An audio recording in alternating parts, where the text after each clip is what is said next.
This morning at about 1 o'clock, a white Quantum and a silver Toyota Etios came to this tavern behind us. And on arrival, the plus minus 10 males went into the tavern and randomly started shooting at the patrons. While in that process, 3 people were shot and killed, fatally wounded. 10 were seriously injured. And out of that, some of the patrons, 2 of them tried to run, got into a black Golf. It was parked here. Criminals shot them too. Other patrons who were in the tavern tried to run to the clinic. And unfortunately, 3 of them succumbed to the injuries. Something I'm working on. Unless it is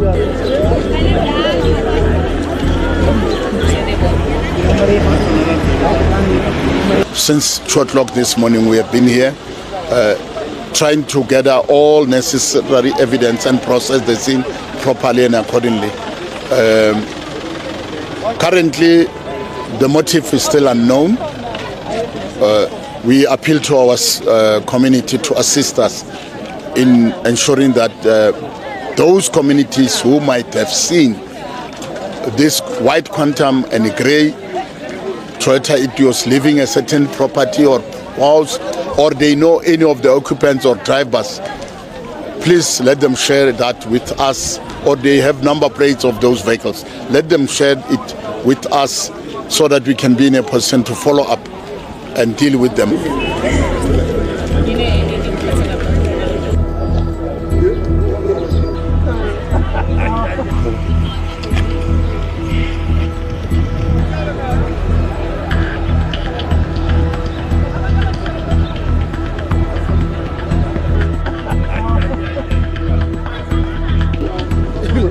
When we arrived at the scene, we opened the doors, and indeed scores of people were lying on the floor. We rushed around, and others were calling the police, and we also called the ambulance, and they arrived. We had to carry some of the injured people using wheelbarrows to the clinic. It was a chaotic scene and heartbreaking what happened there. People dead, they died for nothing.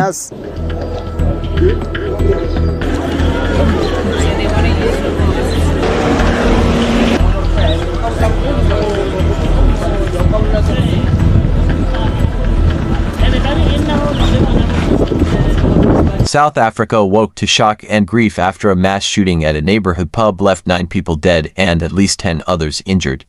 The attack, which unfolded late at night while patrons were gathered socially, has reignited urgent national conversations about gun violence, public safety, and the persistent strain on law enforcement in communities already burdened by crime.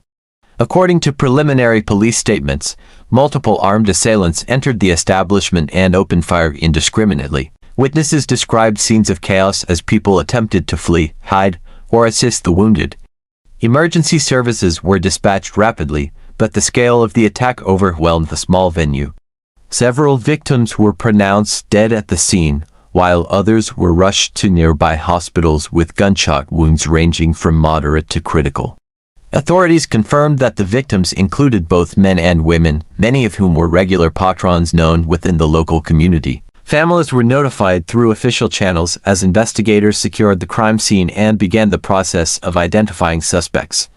The motive for the attack remained unclear in the immediate aftermath, with police indicating that multiple lines of inquiry were being pursued. The shooting has drawn attention to the vulnerability of informal social venues, which are often focal points of community life in townships and urban neighborhoods. These establishments provide spaces for social interaction, cultural expression, and economic activity, but they are also exposed to security risks due to limited surveillance, inadequate lighting, and slow emergency response times in some areas. South Africa's struggle with violent crime is long-standing. Despite having one of the most comprehensive constitutions in the world, the country continues to grapple with high rates of homicide and gun-related violence. Illegal firearms circulate widely, often originating from organized crime networks, cross-border trafficking routes, and thefts from both private owners and state stockpiles. Law enforcement officials emphasized that the weapons used in the pub shooting were likely unlicensed, consistent with patterns observed in similar attacks. Investigators began ballistic testing to determine whether the firearms had been used in previous crimes, a process that can link incidents across different regions and help dismantle criminal networks. Public reaction to the shooting was swift and emotional. Community members gathered near the pub to light candles, lay flowers, and demand justice for the victims. Social media platforms filled with expressions of grief, anger, and frustration, with many questioning why such attacks continue to occur despite repeated government promises to curb gun violence. Political leaders condemned the attack, describing it as a senseless act of brutality that targeted civilians in a place meant for relaxation and social connection. Statements emphasized solidarity with the victims' families and pledged full support for the investigation. However, critics argued that condemnations alone are insufficient without tangible improvements in policing and gun control enforcement. South Africa's gun laws are among the stricter in the region, requiring background checks, licensing, and safe storage. Yet enforcement remains uneven. Illegal firearms outnumber legally registered ones in many communities, undermining the intent of existing legislation. This gap between policy and reality has fueled debate over whether stronger laws, better enforcement, or broader social interventions are needed. Criminologists note that mass shootings in South Africa differ from those in some other countries. They are often linked to organized crime, gang conflicts, or targeted retaliation rather than ideological motives. In many cases, bystanders become victims simply by being present when disputes escalate into extreme violence. The pub shooting has also highlighted the psychological toll of violence on survivors and witnesses. Those who escaped the attack described lasting trauma, including anxiety, insomnia, and fear of returning to public spaces. Mental health professionals stressed the importance of counseling and community support to prevent long-term harm. Hospitals treating the injured faced intense pressure in the hours following the attack. Trauma units mobilized additional staff to handle the influx of patients, while blood donation centers appealed to the public for assistance. Medical officials confirmed that several victims required surgery and prolonged care, placing further strain on an already burdened healthcare system. As investigators worked through the night, police increased patrols in surrounding areas to prevent retaliatory attacks or further violence. Roadblocks were set up, and residents were urged to report suspicious activity. Authorities also appealed to witnesses to come forward with information, emphasizing that community cooperation is essential to solving such cases. The shooting has renewed scrutiny of police response times and resource allocation. In many communities, residents report delayed responses due to understaffing, inadequate vehicles, and vast coverage areas. While officers arrived quickly in this case, critics argue that prevention requires more consistent presence and intelligence-led policing rather than reactive measures. Civil society organizations seized the moment to call for comprehensive solutions that address the root causes of violence. These include poverty, unemployment, substance abuse, and social inequality. Experts argue that without tackling these underlying factors, law enforcement efforts alone will remain insufficient. The role of alcohol has also been discussed in the aftermath. Pubs and taverns are common settings for violent incidents, particularly late at night. Some advocates called for stricter regulation of operating hours and improved security measures, while others warned against policies that could harm small business owners without addressing deeper issues. International observers noted that the attack fits a broader pattern of urban violence seen in many parts of the world, where social spaces become targets due to their accessibility and symbolic value. Comparisons were drawn to similar incidents globally, though analysts cautioned against oversimplification, stressing the unique socio-economic context of South Africa. As days passed, police released limited updates, confirming that suspects were being sought and that forensic evidence was being analyzed. The lack of immediate arrests fueled public anxiety, but authorities urged patience, stating that thorough investigations are critical to securing convictions. For the families of the victims, the focus shifted to mourning and practical challenges.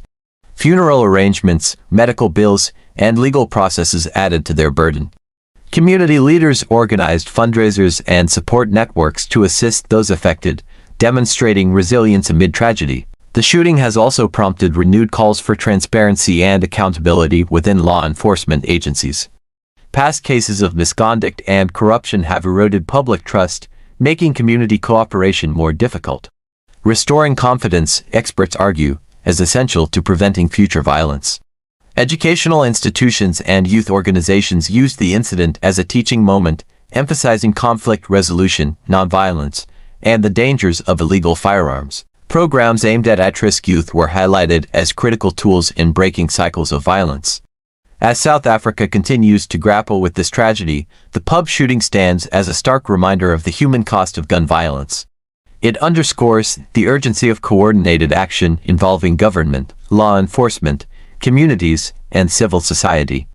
The investigation remains ongoing, with authorities pledging to pursue justice for the victims and their families. Whether this incident will lead to lasting change or fade into a long list of unresolved tragedies depends on the collective response that follows. What is certain is that the lives lost cannot be reduced to statistics. Each victim represented a family, a story, and a future cut short. The challenge facing South Africa is to honor them not only through mourning, but through meaningful steps to ensure that such violence becomes less common, not more. You've been watching Echoes of Africa, where every story carries the sound of tomorrow. If this moved you, subscribe now, like, and share so Africa's voice never fades into silence.